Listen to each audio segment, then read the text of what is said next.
And episodes have you done so far? how many episodes? Think right around the 20 mark. Nice. Yeah, and I've been having more conversations, which has been great.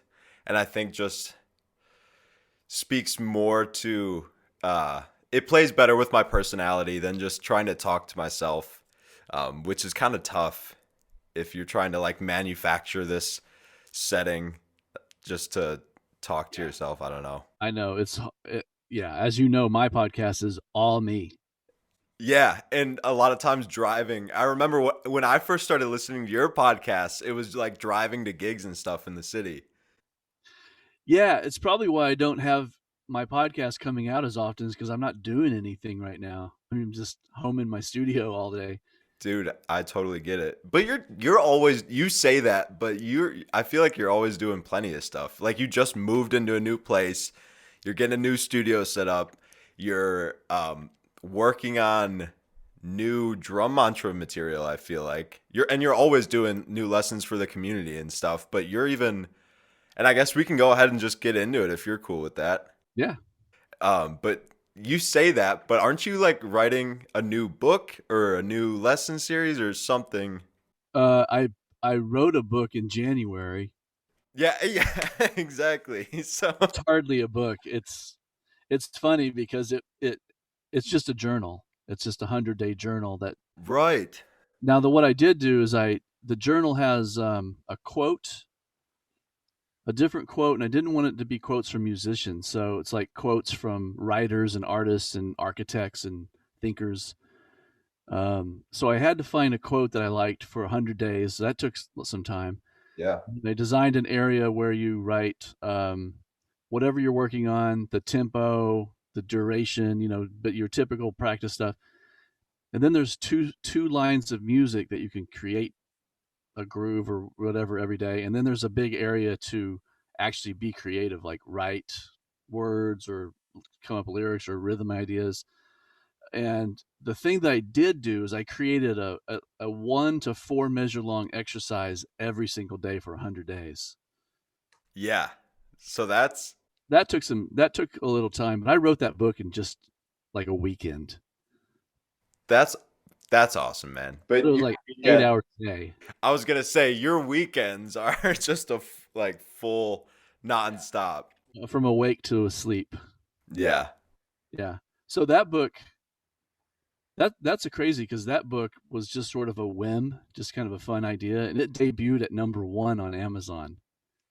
I don't know if you saw that, but it was I like did. number 1 release in music books when it came out.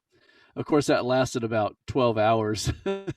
Right. So I was sure to get a screenshot. There you go. Exactly. I can prove that I was number 1 for at least a second. A period of time. Yeah, exactly. And I just, as you know, with my new day gig, I'm learning more and more about Amazon. So we'll have to talk after this podcast, and I'll help optimize your listing on Amazon. Yeah, I'm all for that because I decided to go full. I was so against Amazon and really, I decided to self-publish my books because I didn't Yeah. want anyone else's hands. I didn't want anyone else's hands on the creative part of it. I didn't want anyone else's hands in the profit sharing of it. Right. Because when you go to with a publisher and you're selling your book for $25, the publisher's going to keep at least 18 to 20 of that, if not more. That. Yeah, that's a massive cut.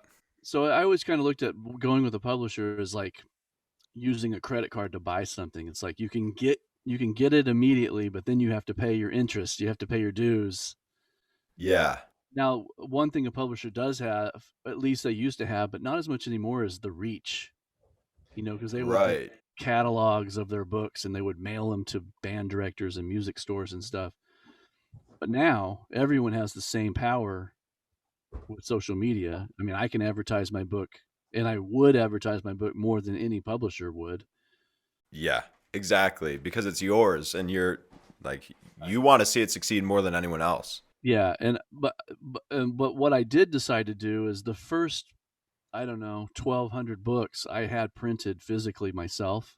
Mhm. I paid a printer, and I had cases of books in my studio. You probably saw them when you came over a couple Yeah. times. And like I wanted to know who had my book. So I was selling my books only through my website, and you had to leave your email because I wanted to be able to communicate with the people on how to use these books because they're very specific. You know, if you flip through the books, it's kind of like, oh yeah, I can do that. Oh yeah, oh this is easy. Oh, this makes sense. But then when you do the book the way that I intend the book to be done with the play-alongs, then it's a whole different beast, and you realize, oh wait a second, this 8 measure long page takes 30 minutes to play. Yeah. What? How's that? So I wanted to have control, but what got hard was I was going to the post office every day. Yeah. Right. So I was signing a book and putting stickers and stuff in there and bring it to the post office, which was cool. But when I sold out, like the third time I sold out of books, um, I talked to Mark Powers. Do you know Mark Powers? You know who that is? No, but the name is familiar. I've probably seen it on some of your stuff. He's he's a great he's in Portland. He's an awesome drummer. He's written like 10 books. He's the guy that does the jewelry out of coins. You ever see that? He's a Coin? drummer. First of all, he's a drummer. Then he makes jewelry. Then he writes children's books. And then he has, I mean, I feel like I'm busy, and this guy makes me feel like I'm a couch potato. Yeah. He- Right. He's amazing. He's an amazing person. He and I had some conversations, and he kind of helped me believe that it was best to go with print on demand through Amazon. Right. And I've actually recommended that to Dan Weiss, to Jim Riley. I've been in Nice. conversations with other people about their books, and I'm like, this is probably the smartest way to go because it's international. Yep. There's no stock of books. It's just like when someone orders the book, Amazon has printers all over the world. And the cool thing is, like, if you're in Spain, your book might say printed in Barcelona. Mm. It's printed in a place that's near wherever you live. So Yeah. they're printed. So you could collect the books. Like it's printed in Hong Kong. This one's printed in Paris. This one's printed That's cool.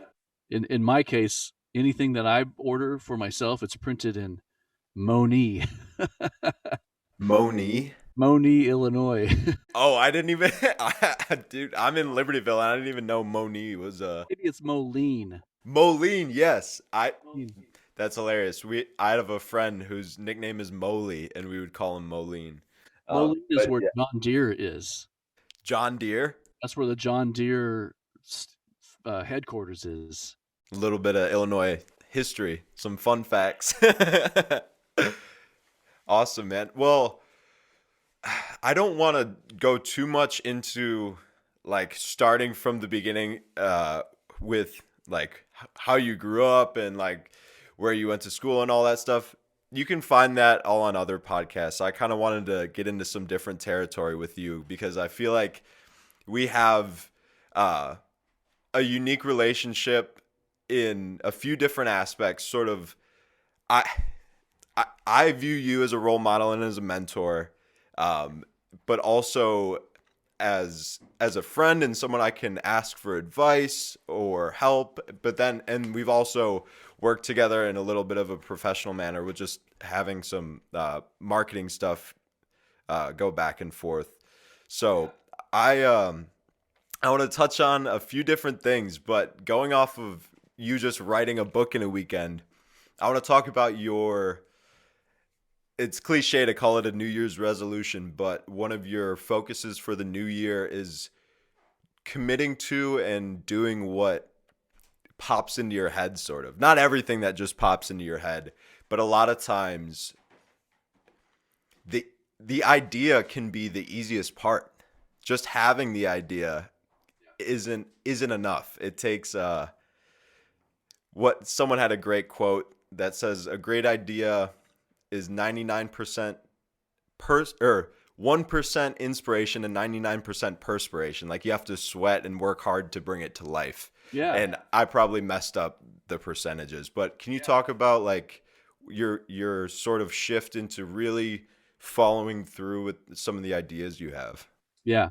I think Mark Walker and I were talking about New Year's resolutions, and he posted something about what is your Year's resolution, and I just on a whim wrote to do what I think, Hmm. and that was a quick answer. And then I developed the meaning of that answer more after I wrote it as a whim, and it became do what I think. Don't just let it become a good idea and sit in my brain, which Hmm. we all do. Everyone has awesome ideas. Hmm. And I used to call my sister and I used to do this thing. We have this folder. We call them $1 million ideas. Yeah. This is like when we were adults. And the first thing would be we'd come up with the $1 million idea. And then the second thing would be to commit to the idea. We would go to GoDaddy and buy the domain name. Yeah. You know, Right. like uh, can't even think of any examples right now. I own about 20 domain names right now that are just parked. And then what I would do is this was like an exercise because, you know, when you have a lot of freedom as a musician, when we become musicians, we kind of unplug ourselves from the normal way of living in Hmm. a lot of ways, especially when you're young and you're in a band and you're going on the road. Like the rules you feel like don't apply to you, and you kind of feel like you own every moment of your life, right? Hmm. And so I used to just think of things, just live in my imagination. If I wasn't actually playing or practicing, I was just imagining things all day long. And, instead of watching TV or anything, I just wanted to make stuff up. Hmm.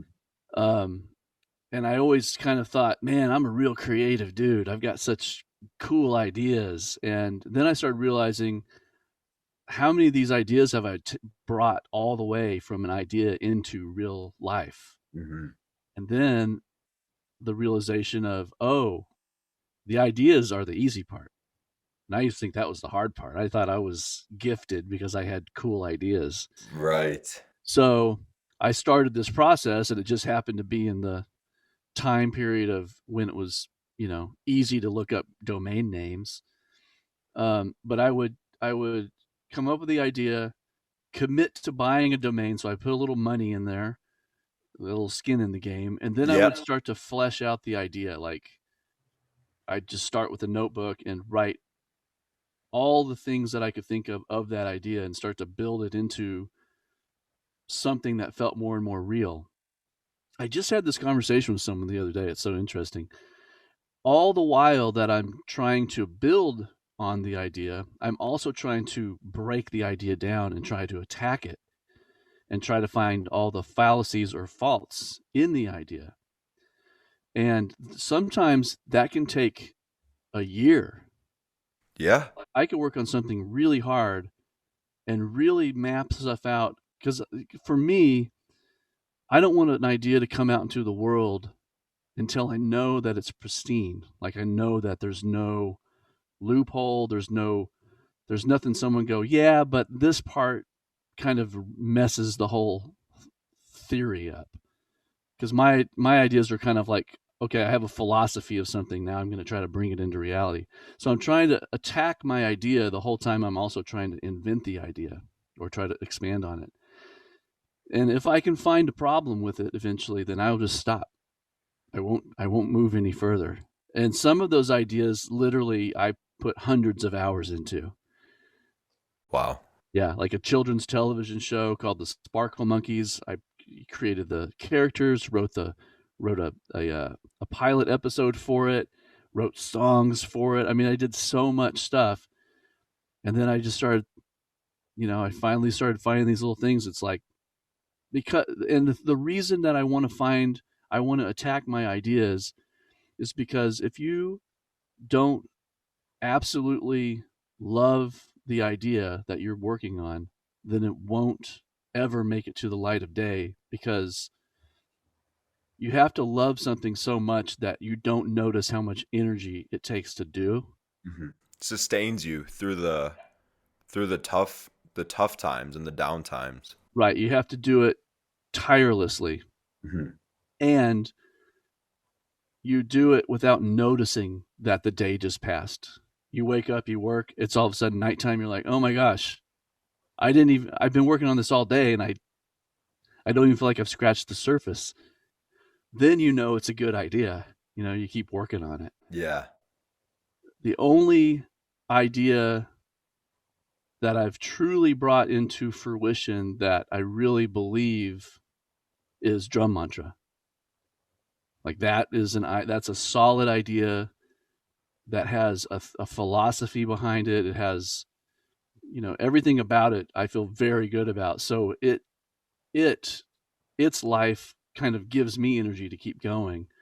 And then it's like a back and forth thing where I'm inspired by the work that's already been done, which allows me the energy to create more of it. And it just Yeah. keeps snowballing. So, on a micro level, to do what I think is if I think, like, if something as simple as, like, if I think about my mom and I think, man, what a amazing person. Well, I should probably actually pick up the phone and call her and say something.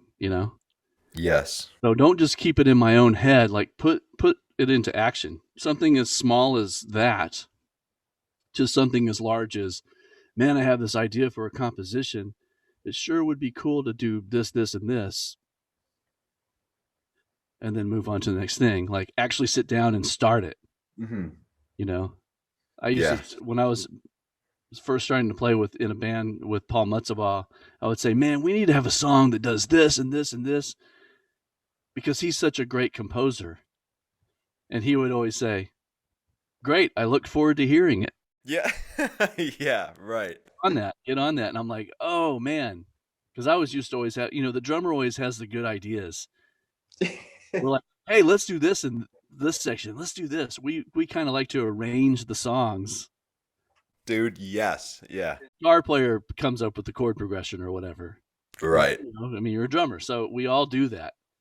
I literally just I've been doing that as my band's in the process of creating this new album, and yes, I've done so much of that, and you can't see right now, but I actually have a keyboard pulled up and my real book with autumn leaves on it because I'm like, I need to start learning how to explain these ideas. Like I need to, because there's so much in here that I can't express because um, because I've just focused so much on drums. And I went through music school. Like I understand theory, but it's one thing to pass tests, to just pass tests, and it's another thing to be able to play and share those ideas. So, yeah, I'm trying to work on that because I know exactly what you're talking about. And that's just like anything else. It's like you have to develop the muscle. It's the composer muscle. Yeah. You have to learn how to do it by doing it, Yes. And I think it's interesting because, as drummers, we spend our life understanding what's required to get good at the instrument, how to, how to do all the things that we need to do as a professional, whether it's practice or, all the aspects that go into being a drummer. And we spend our whole life working on it. Mhm. And then, like, you want to pivot and you want to compose, and you expect that composition to come out quick, where you didn't get good at drums quick.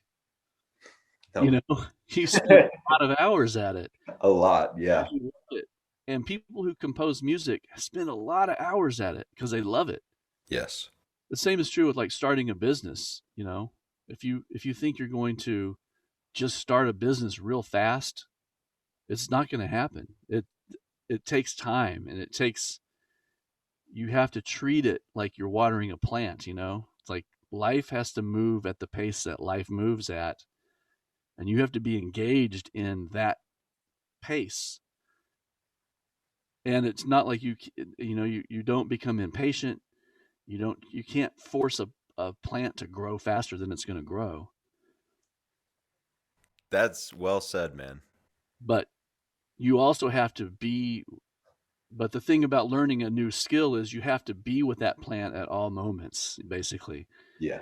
You have to watch it and be fascinated by how slow it's growing, Yeah. and understand that there's a lot happening to make that plant get a little bigger. Right. And yes, absolutely. And that's such a good reminder, I feel like, for people nowadays living in such a fast paced world.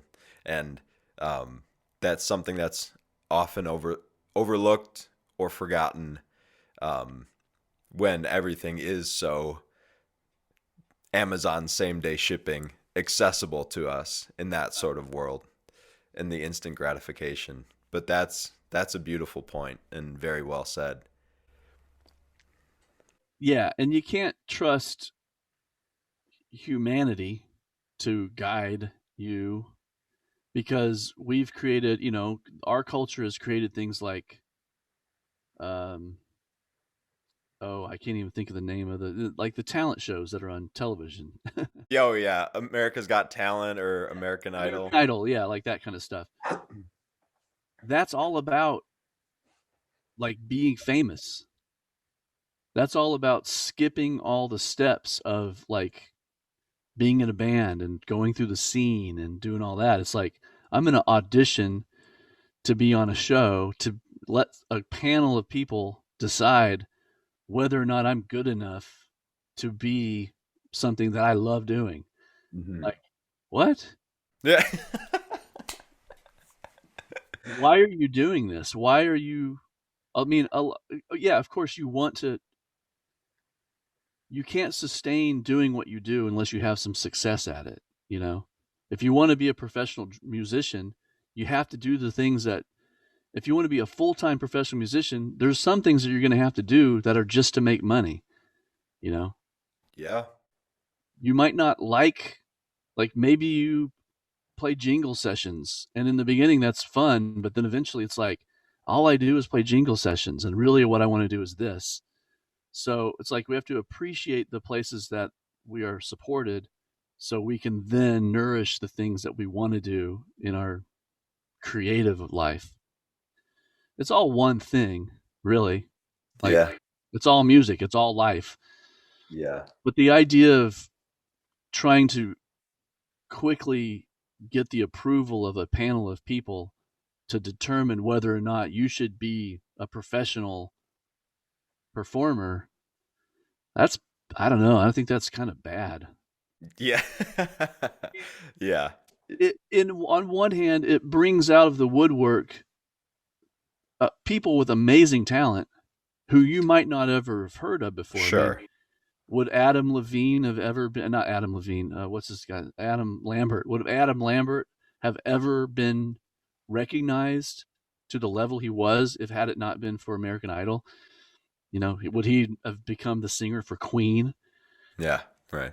So there are. I mean, everything is yin and yang. Everything is there's really good stuff, and then there's right in the neighbor of it is the not good stuff. Yeah. Yeah. The shadow side or the shadow element to it. That's the duality. Yeah. Everything has an opposite attached to it. Yeah. Absolutely. And how to navigate both sides of that, I guess, is part of the game. Yeah. And recognizing both sides of it. Man, you are. There's so many different things I want to like jump off on. So I'm trying to think of where to take this. And I like we've done this before. We could easily talk for 3 hours, but for the sake of the episode, I want to try to try to be strategic about where we start taking this. And I guess I want to mention bring it back to what you mentioned about talking about the intention of how to use your drum mantra books and as well as the drum mantra philosophy, because one thing that really stood out to me when I got your book is the prelude or the introduction that you wrote out to it. It has it's obvious that you were very intentional when you were writing that introduction, and that this is more, it's so much more than notes on a page. And like you always say, don't just look at it and say, oh, I can do this. You have to sit with it and appreciate the nuance and sort of put yourself in this mental space to to allow your body and your mind to absorb all of it. And then you even talk about something that I need to do a better job of, but I don't usually hear a lot of people talk about, is reflecting on your practice and how that's important. Like, so it was it struck me as very thoughtful. Like, you didn't just it's not just some drum exercises. It's way deeper than that. And it's this whole mindset and even lifestyle, and like connected to music and life. So if you can just sort of go into a little about how you developed it. And I think I even remember you telling a story of you developed the system for yourself, and it sort of just came out of you. And you even referenced the more you put into it, the more it like showed you and then helped you refine it. And you're learning more and more from this system that quote unquote you created, but it sort of like came out of you in an organic way. So if you can talk about your your drum mantra philosophy, where it's rooted, how it started out, and how it's been this sort of well of like musical inspiration or knowledge or something. If you can just talk about that, that would be great. Yeah, there's a lot of jumping in points, so I'm just going to kind of take a couple different stabs at different angles of it. Yeah, please do. The way that I was trained as a musician, my parents are both jazz musicians and educators. My grandfather was a jazz musician. My uncle's a huge session drummer. So I grew up in a family, not a large family. I grew up in a family that was super involved in music and in education. Um, and it was always in my understanding as a kid, even as a child. I mean, when I was 10 years old, I already was thinking about the music profession. What does it mean to be a professional musician? And for me, because of how I observed all the adults in my life living as professional musicians, I knew that it was a dangerous and risky course to hope that I would an original band together and become famous. You know, Hmm. a lot of people, especially in my era, wanted to be in a band because they wanted to be Led Zeppelin or they wanted to be Pink Floyd, right? I want to be in a band. And I was in that thing where it's like being a musician meant freedom. It meant make your own rules. It meant you build a family, you build a following. And I did do that. I was in bands that did that. But in the back of my mind, I always knew that all the bands that I was in, I wanted to make sure that I also knew how to read. And even in the beginning parts of my original band life, because my dad also was a jingle writer, he wrote music for commercials and stuff. Um, I was getting occasional calls to do jingles. So as a young kid, I was seeing a different side of the professional life besides just putting a band together and building a following. And I knew that it was important as a drummer. It always seemed like, okay, if I want to really work, I need to know how to play a bossa nova, and I need to know how to play a salsa grooves and hip hop grooves and country grooves, and I need to know how to play jazz, and I need to understand all of it.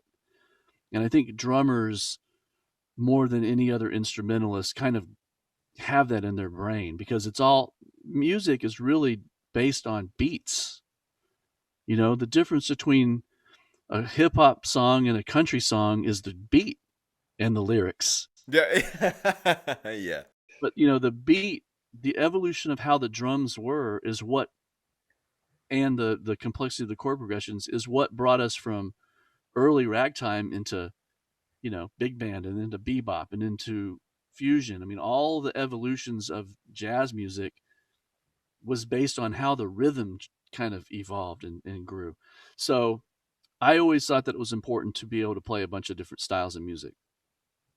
Because of that, when I teach, I try to teach a generic concept that is applicable to all styles of music.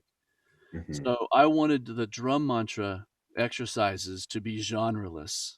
So I didn't want you to go, "Oh, that's a book on how to play jazz," Right. or "That's a book on how to play blah blah blah." I wanted it to be about subdivisions, accents, pulses, rhythmic relationships, because I feel like when you understand things at the level of rhythm, then whatever music you like to play, you're just going to be that much better at playing that music because you're going to understand the small details of what comprises all the stuff that happens in your favorite genre. Hmm. So I always that's when I was trying to attack my idea of drum mantra. Those are the kinds of answers that I started to build this force field. Is like, you can't attack this by saying this is a certain genre book because I've made it so it's not. Right. I've made it so it's applicable because I want it to be universal. I want anything that I create, I want it to work for anybody, which is hard to do. Yeah. And Yeah, the it is. and the way to do that is you have to go deep. You have to go down to the beginning, to the depths of what makes music happen, what makes drumming happen. Mhm. It's subdivisions. You're getting to the essence of rhythm is what I think. Yeah. And even one step below rhythm, pulses and accents Mm. moving across the field of 16th notes. It's like a quantum level of time, Hmm. of rhythm to me starts to imply clave. It starts to imply different Sure. things you hear in a Cuban, Afro-Cuban kind of beginnings of Western music where you're hearing 12/8 claves or partito alto or some kind of Cuban groove. So even before rhythm, and that's the thing with drum mantra is it's rhythmless actually, because everything that happens besides the melody part in the end of each section, everything that happens is pulses and accents that are evenly spaced the whole time. And the reason that I like and I even battled with there are exercises that I battled for months about putting in the book or not. One measure, I'd be like, yeah, this should be in there. And the next day I'm like, nope, it shouldn't be in there. It should not be in there. Don't do this. And I would battle myself. And ultimately, I left things out because my ego wanted to say, "Oh, but if you put this in, it's fancy." It's like this isn't about fancy. This is about understanding really well what I call fence posts. So, like, time equally placements of time, equal placements of time. So it's rhythmless. It's just pulses and accents. And then how can you make those interact by moving them into different places in the bar? Hmm. Now that starts to imply that there's a rhythm happening, especially when you get into dotted eighth notes, because those are an odd number of rhythmic figure, Right. quarter note and dotted eighth note. But the dotted eighth note on its own is equally spaced forever. Hmm. So when you just listen to a dotted eighth note with no other reference, it just sounds like a pulse. Just a pulse. Yeah. You don't have a tempo, you don't know a subdivision, you just know that it's a consistent pulse. Mm. So when you add a consistent pulse to another consistent pulse, a quarter note to a dotted eighth note, now by virtue of their relationship, you have rhythm. But the rhythm isn't really there. Those kinds of things fascinate me. And and when you move one a little bit and leave the other one static, It starts to imply different time signatures, different tempos. I mean, all kinds of things happen when you start to move these things around. That's what I like, you know? Yeah. And the irony is, when I was writing these books was kind of the period that I started getting a bunch of endorsements. And Hmm. it's like, you don't really, this stuff really doesn't need to be played on drums. I started realizing you don't need cymbals. You don't need anything to do this. You need your fingers on a table. Sure. And I was like, this is so weird. Like, how am I going to express all this stuff on all these, with all these, this equipment that's starting to come into my life? Yeah. So that's like that's the shadow part of Right. of how my life goes. So the philosophy behind drum mantra, drum, rhythm, mantra, repetition. So like when you say a mantra, you're saying something over and over to pull yourself and keep yourself in a meditative state, right? You're meditating. So why not, instead of having a word that you say over and over in a meditation, why not it be a rhythm that you play over and over? So rhythmic repetition, drum mantra. It's just literal translation. But I didn't know that in the beginning. I figured that out. Hmm. I just liked the name drum mantra. It just sounded cool. You didn't even know what a mantra was, I or knew mantra was. oh, it But okay, okay. just the name itself just sort of had implication to it, because I knew that it was you're going to play these exercises. And at the time that I wrote the exercises, my idea was you're just going to play these exercises for as long as you can until your mind takes you somewhere else. Hmm. And then I realized that that's not the right way to do it. And I learned that from Pete Magadini. Well, okay. Tell me more about that. For those of you who don't know, I'm pretty sure everyone who's listened to my podcast knows that I studied with Pete. I talk about him every once in a while, and his his studies have guided me on sort of my own spin-off adventure, and yours as well. And it's fascinating that I'm able to learn from both of you. Um, for those of you who don't know, Pete wrote two very well-known books on polyrhythms, which are as you know, but which are different than polymeters. And you can go ahead and uh, we both have YouTube videos about that, I'm pretty sure. And you can check those out in any links. But you actually did some studying with Pete as well. So I'm interested to hear how you took that from Pete. Pete's the god. I call Pete the godfather of polyrhythms. I've known who Pete was since my first day at college at University of North Texas in 1991, because a student of Pete's came to school, Hmm. a student from Canada, Rich Matchalot. And he came to school and he could play all this stuff that was, everyone was like, what on earth? Who did you study with? Because it's like, Yeah. you go to North Texas, it's like Mecca. You go there to study with Ed Soph, and everyone has, it's like Soph is the king of education. And here comes this kid from Canada who is doing all the stuff from, like, Wynton Marsalis' Standard Time Volume 1 album, where they were like doing all the metric modulation stuff in the record with Jeff Watts.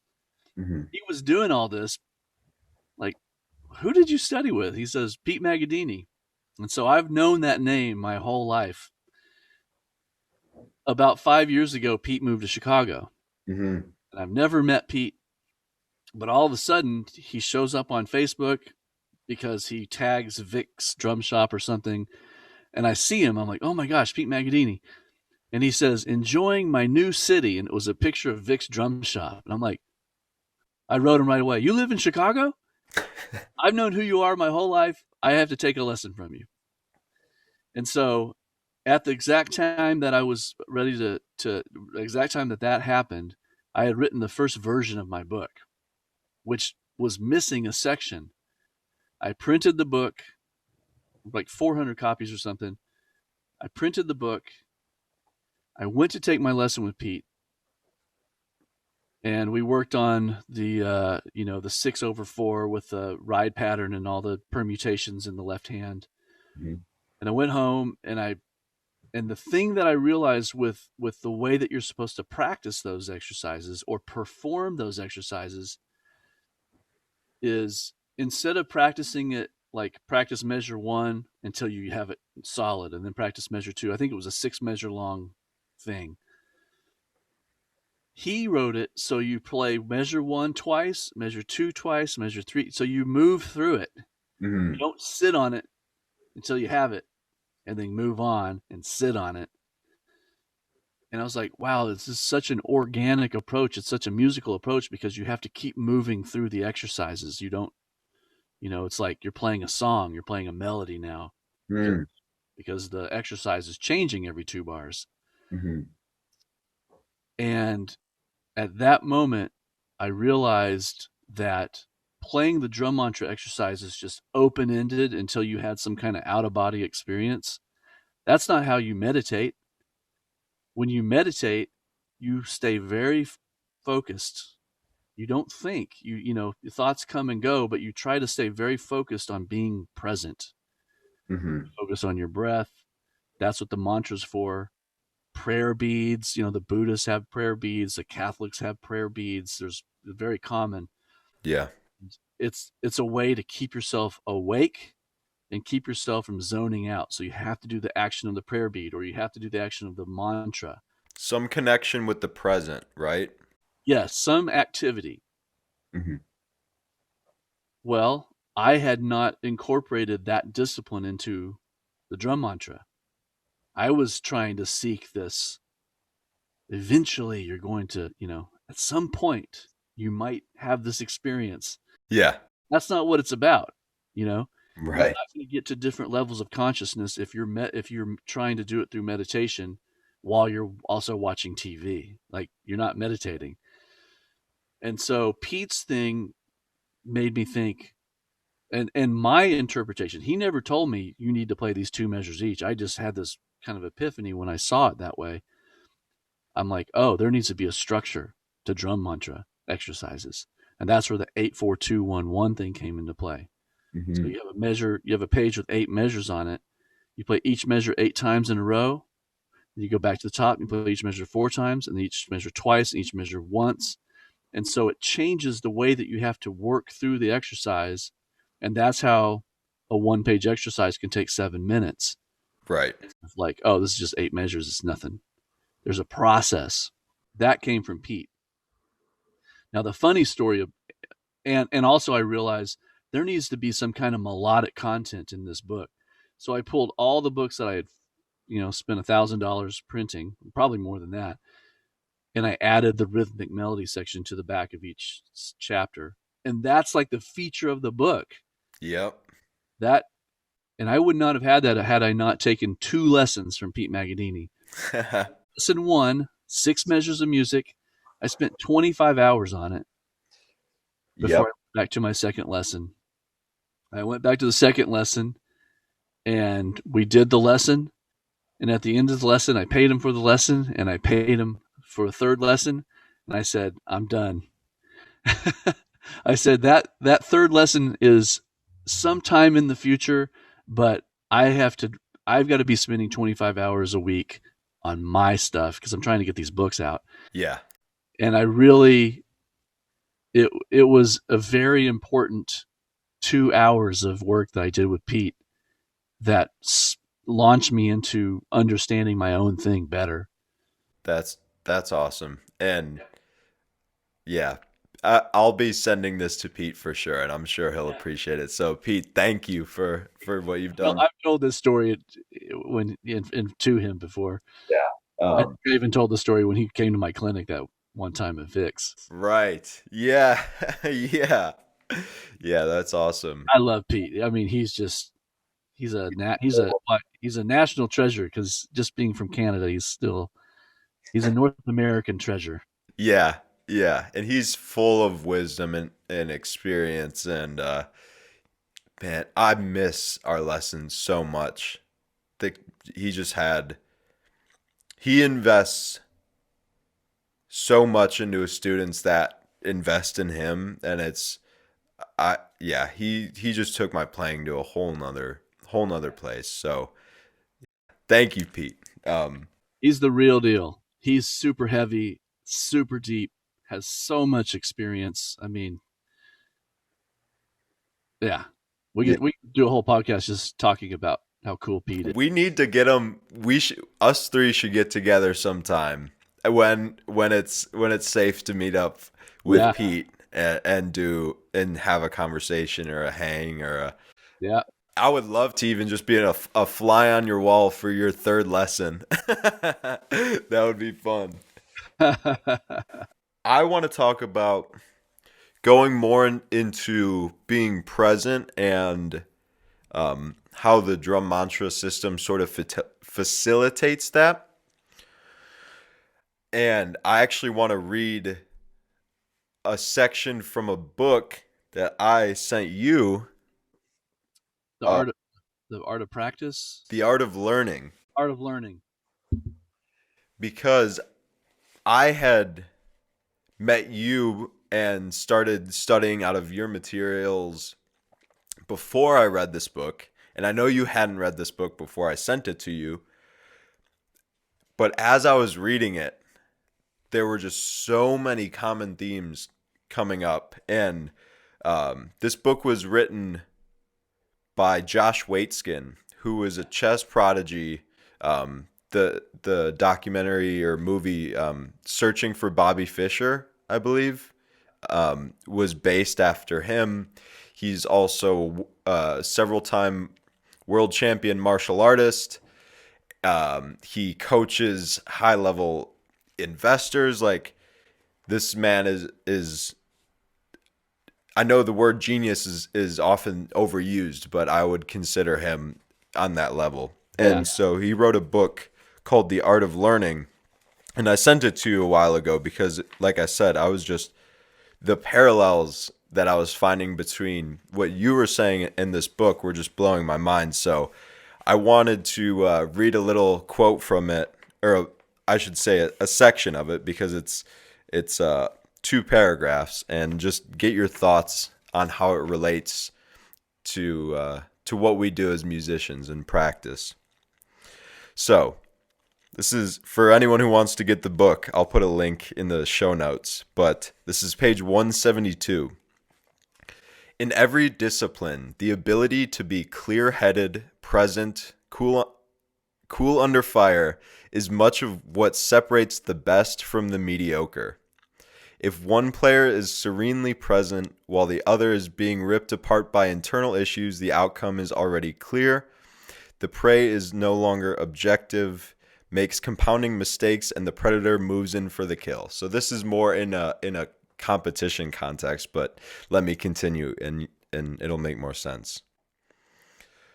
While more subtle, this issue is perhaps even more critical in solitary pursuits such as writing, painting, scholarly thinking, or learning, and in our case, music. In the absence of continual external reinforcement, we must be our own monitor, and quality of presence is often the best gauge. We cannot expect to touch excellence if going through the motions is the norm of our lives. On the other hand, if deep, fluid presence becomes second nature, then life, art, and learning takes on a richness that will continually surprise and delight. Those who excel are those who maximize each moment's creative potential. For these masters of living, presence to the day-to-day learning process is akin to that purity of focus others dream of achieving in rare climatic moments when everything is on the line. If we have any hope of attaining excellence, let alone of showing what we've got under pressure, we have to be prepared by a lifestyle of reinforcement. Presence must be like breathing. yeah. Presence is breathing. Literally, and that's what we. Knowing that you're breathing. Yeah. Yeah, yeah. It's brilliant. I want to say real quick that he was a champion of a martial art called push, some kind of push thing Tai Chi push hands. where they put their hands like this against each other. Yes. Yep. slight pressure, and the pressure makes you feel like your wrist is going to break. It was crazy. What a weird thing to even know exists. Yeah. Yeah. He reminds me a lot of Tim Ferriss. Like Tim Ferriss is so good at like making a decision that he's going to learn how to do something and then mastering it, becoming the best tango dancer or, whatever Tim Ferriss does. Yeah. So, yeah, here's a great thing to think about. Music is not life or death, right? If you're playing a beat, if you're playing a song and you mess up, you're not going to die. If you're playing football and you're not paying attention and someone comes in and clocks you from the wrong place, you could die. Or in maybe a better example is a mixed martial arts fight. You could literally you lose focus for a split second and your consciousness is turned off. Right. If you're a mountain climber, if you're a free mountain climber and Yeah. you stop paying attention to what you're doing, it's all over. Mhm. So the stakes aren't as high in the arts because we use the smoke screen of it's my creative expression. And as wise as it is, and as interesting and cool as it is to hear someone like Miles Davis say, you play a wrong note once, it's a mistake. You play it twice, it's, an expression. Yeah.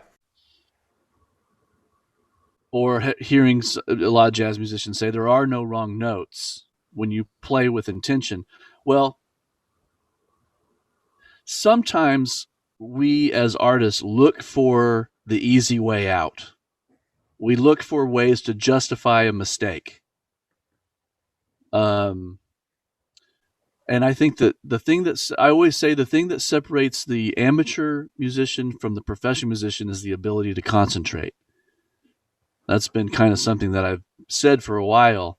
And the ability to concentrate in the practice room, the ability to concentrate on the bandstand. So, what does concentration mean? It means staying right where you are at all times, being present. That's something that we can train ourselves to do. Mm-hmm. And when we train ourselves to be present, then we learn how to become accountable for every moment that we're engaged in, right? So if you're practicing something, for a while, it was like people would say, oh, yeah, I practice my rudiments while I watch TV.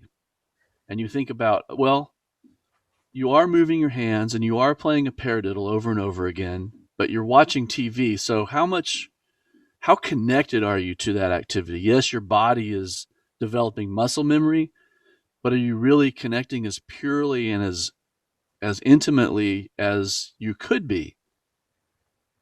Drummers especially we pride ourselves on being able to do more than one thing at a time. But being able to coordinate our body to play different things with each limb is not the same as multitasking. Correct. But we think it is. We think that because we're drummers and we can make our limbs do different things, then we can also multitask. And multitasking is not real. Right. You can only do one thing at a time. And that is proven by neuroscientists. Like, Yeah. I saw this great television show where they were having this guy drive a car on a racetrack. He was a mathematician who could also drive really well, I guess. Or he could just really drive. He was a really great driver. And they were asking him math questions, like simple math questions. 4 + 4. He's like, 8. And he's flying around this racetrack, and there's a car in front of him, like a truck in front of him. And then the truck starts throwing out beach balls. And they're like, 2 + 2. And he's like, what? Ask it again, Yeah. No, you can't multitask. So we have to really take that to heart and realize that when we're doing an activity, this is the awesome part. And I talked about this on my podcast recently. Everything is practice. not just drums, not just when you're in the practice room working on something, but we have the opportunity to practice being present all the time. Mm-hmm. So why not take the opportunity to train that muscle in all moments? So if you're in a and I'm the worst at it. I'm so bad at it. And it's because of the years and years and years of thinking that I was really good at it. Now I'm having to unlearn and get back into being focused. It happens when you're in a conversation with someone, like really paying attention and listening to what the person is saying, and not preparing your answer so you're ready to respond, but like being really truly in the moment. Washing your hands, like really feeling the water, really smelling the soap, like literally being in the room right there. It's easy to be like, oh, washing my hands and thinking about a million other things. But if we slow ourselves down and really try to do one track living, which is Zen, I mean, that's like at the heart of Zen, then we develop the muscle to be able to pay attention and be present. When we are present, then we aren't engaged in thinking about the past and thinking about the future. We're only in the now. And it's not that we can't think about the past or the future, but we aren't as emotionally attached to it. Because a lot of times we play these things in our head over and over and over again of what if, or if only I had done this, then things would be different now. And you keep playing that over and over in your head. Man, I should have practiced more when I was younger. Or gosh, what if I didn't practice enough to get this gig that I want to get, or whatever. Then we become emotionally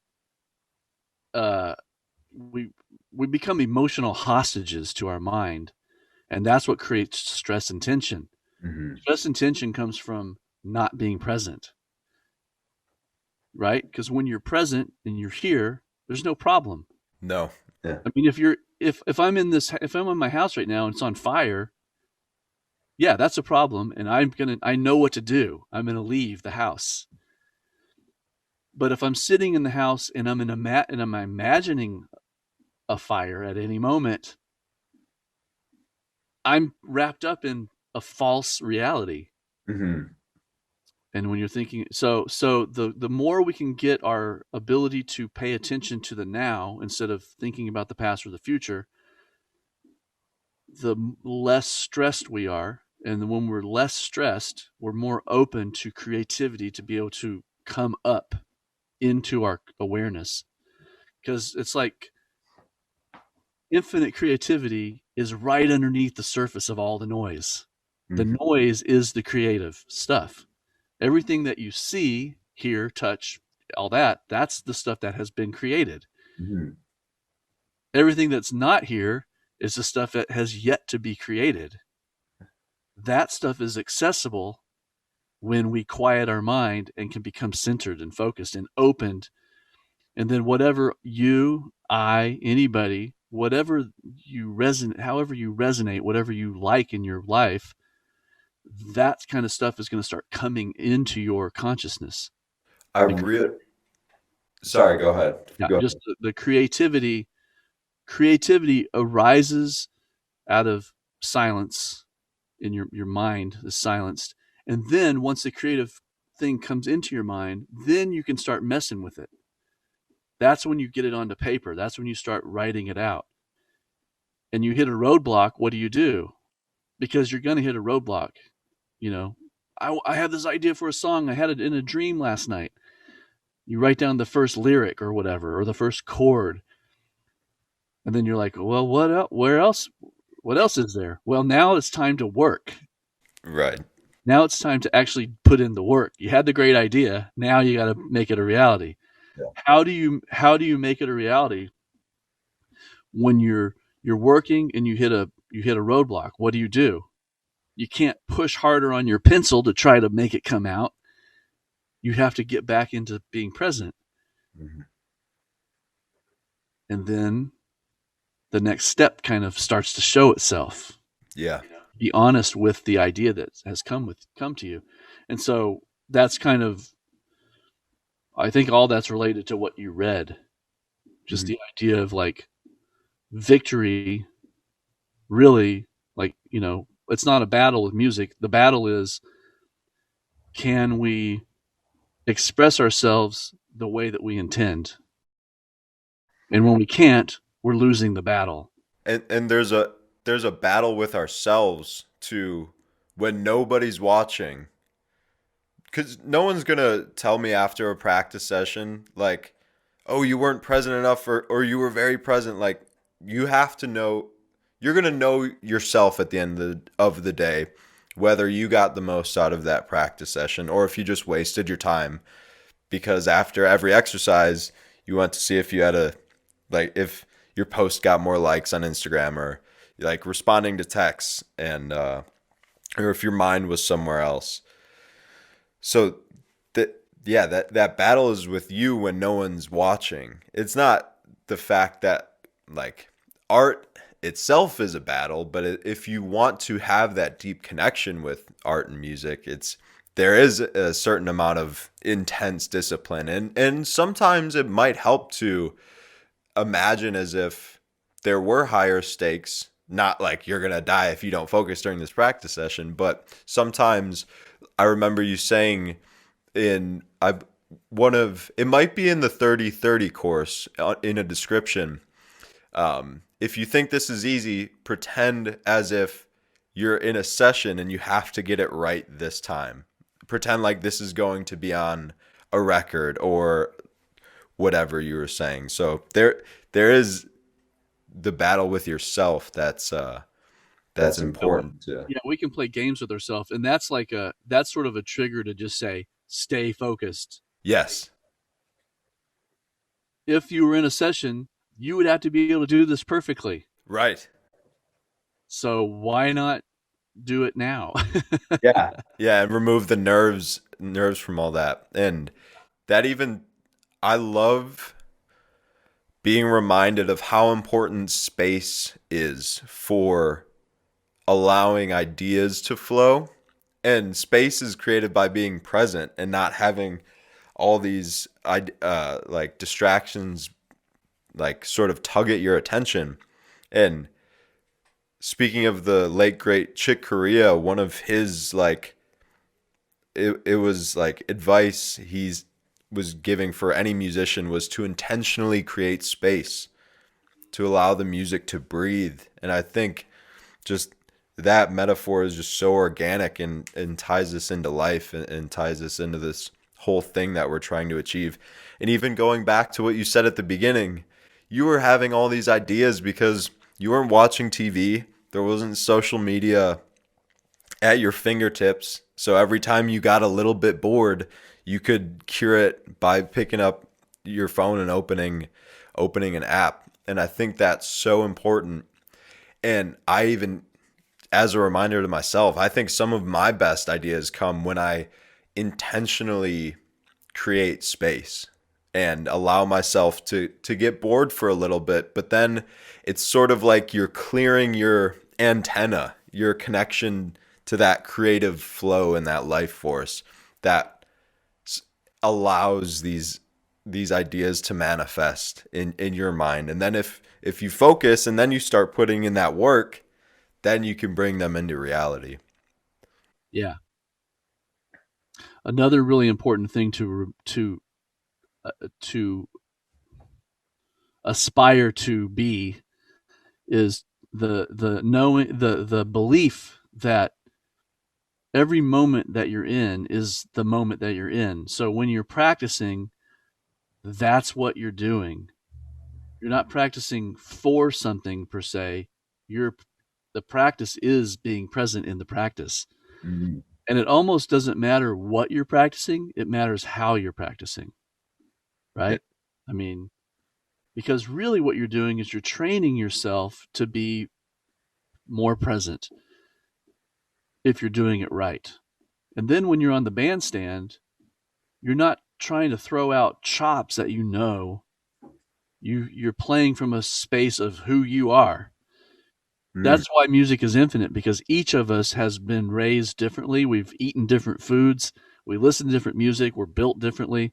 And so we're going to bring a different feel, a different vibe to the band. So you put a combination of musicians together, and if everyone is purely playing from the real space of themselves, that is going to have its own unique sound.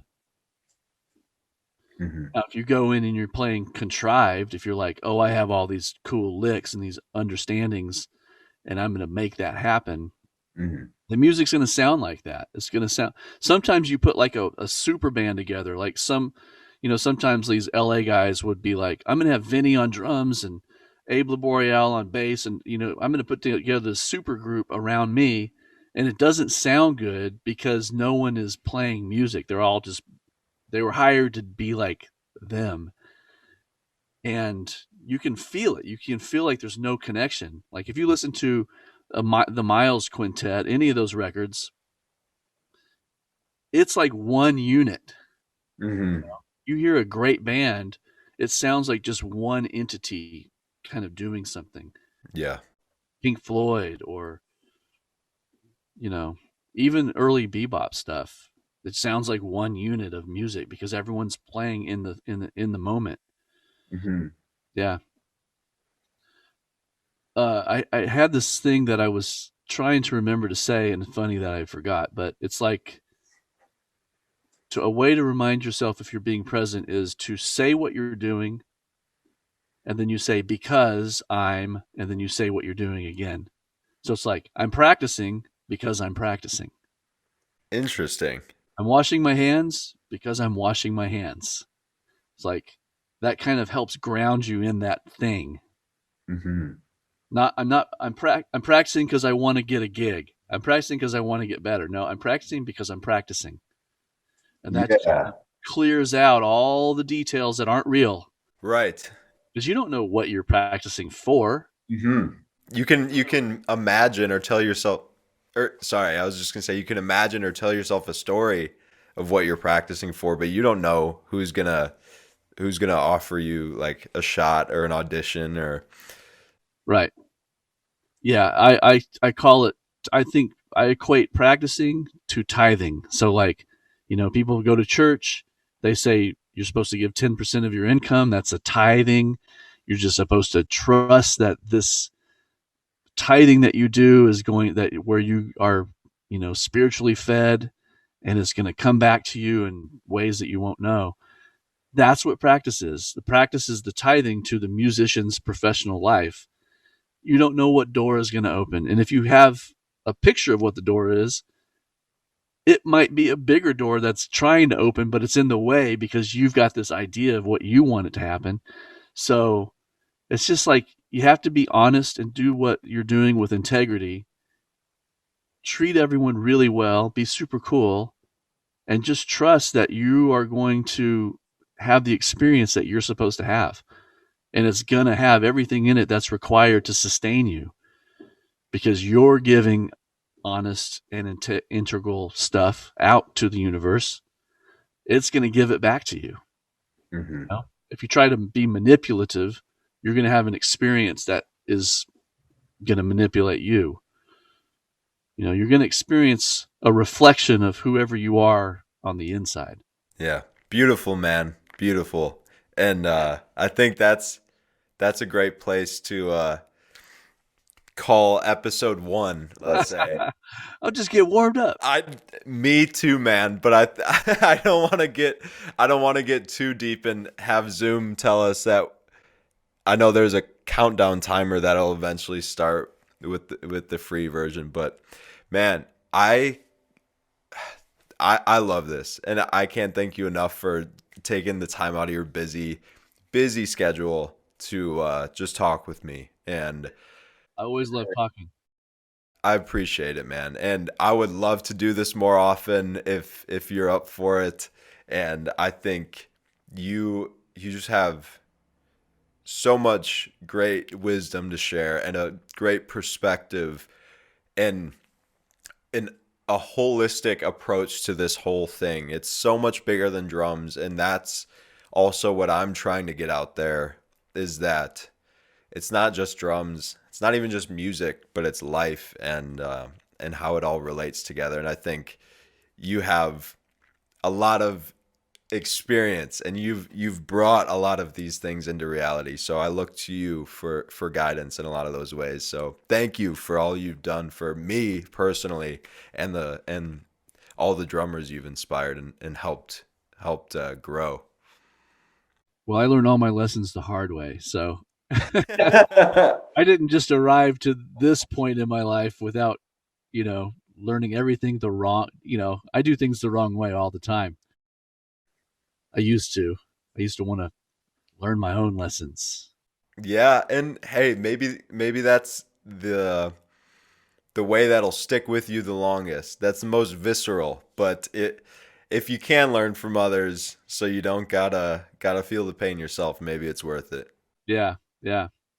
Well, thanks for having me, man. I think it's great. Love what you're doing, and Thank you, I man. miss our in-person hangs. Me too. As soon as we're good to go, coffee on me this time, cuz I'm in a spot where I can actually afford some extra coffees. So, thanks again, man. I had a lot of fun, and I'm looking forward to the next time we chat. Cool. All right. All right, talk to you soon, man. All right. Sounds good. Awesome.